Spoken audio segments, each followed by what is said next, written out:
very honored and very humbled actually to take on this position. I've waited 10 years and worked tirelessly and worked very hard. Such an honor, but of course with that comes huge responsibility, which I accept with all my heart. To every single child, I do not specify gender, I do not want to. Voice or no voice, abled or disabled, I specify every single child. I will work towards to give them their fundamental right. I'm very honored and very humbled actually to take on this position. I've waited 10 years and worked tirelessly and worked very hard with all my heart. And now finally, I'm joining them as National Ambassador. It's such an honor, but of course with that comes huge responsibility, which I accept with all my heart to ensure that every child through the corners of India, however vulnerable, wherever he is, whoever she is, and I must include by when I say every single child, I do not specify gender, I do not want to, voice or no voice, abled or disabled, I specify every single child. I will work towards to give them their fundamental right.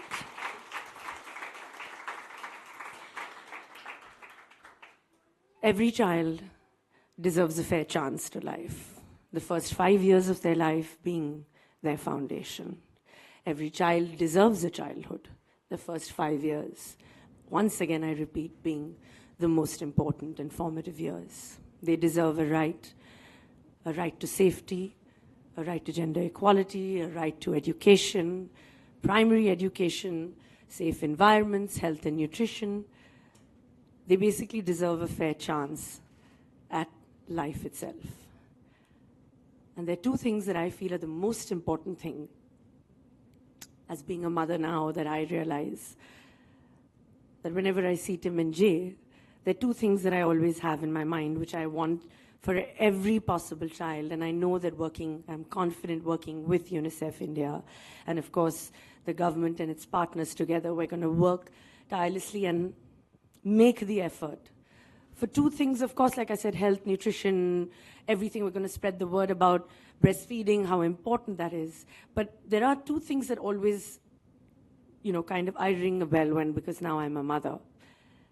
Of course, this role is most important, but the most important role I play in my life is being a mother to my two boys. And I always feel that children need a voice.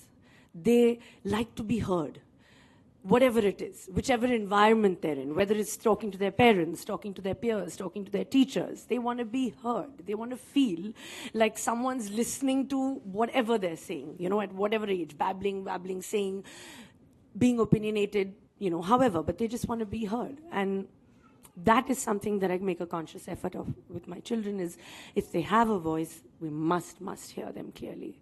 And secondly, nurturing their confidence, because confidence gives them ability to dream, ability to fly, ability to have ideas, to innovate, which they need, because children are the future. They are the future of our nation. So to have that, we must build their confidence.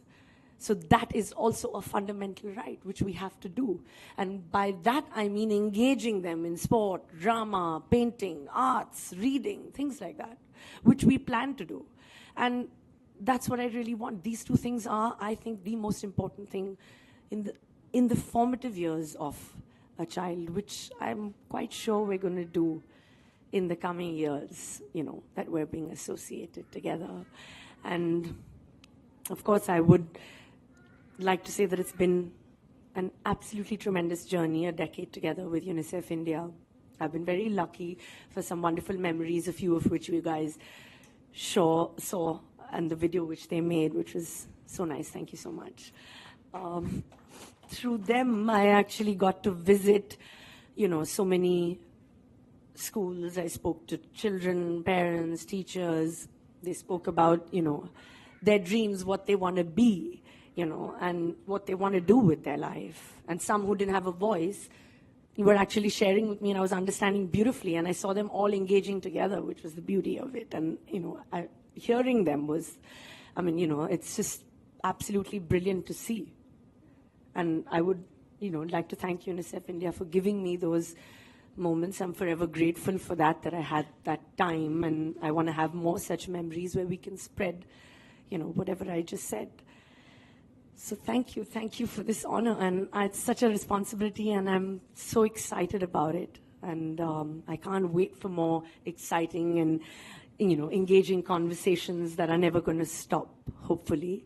So help me, everyone, and support us and UNICEF India and all its partners in giving all those beautiful children, wherever they are, wings to fly. Well, first, I would say UNICEF India is so excited that Kareena Kapoor Khan is our India National Ambassador, and she's been working with us for 10 years. So we're excited about this new big role that she has. And third, I would say that we are extremely excited about using her voice and leveraging her voice and presence to advocate for children's rights. I would like to know, can you just outline about last 75 years of UNICEF's partnership with India, and what will be UNICEF's future, priorities? So one is that UNICEF is just very proud to have been working in India, with the government of India, with the people of India for 75 years. It's one of our biggest and most important programs. And I think the most important is that UNICEF is looking at this as an opportunity to really build on the momentum that we've accomplished. So UNICEF India has worked together with the government, with the private sector, with communities, to achieve things like reducing under 5 child mortality. It's gone down around the world, including in India. To achieve gender parity in school. And so we want to build on that momentum and support the government, support the communities, support parents themselves and children themselves in accomplishing more over the next 75 years.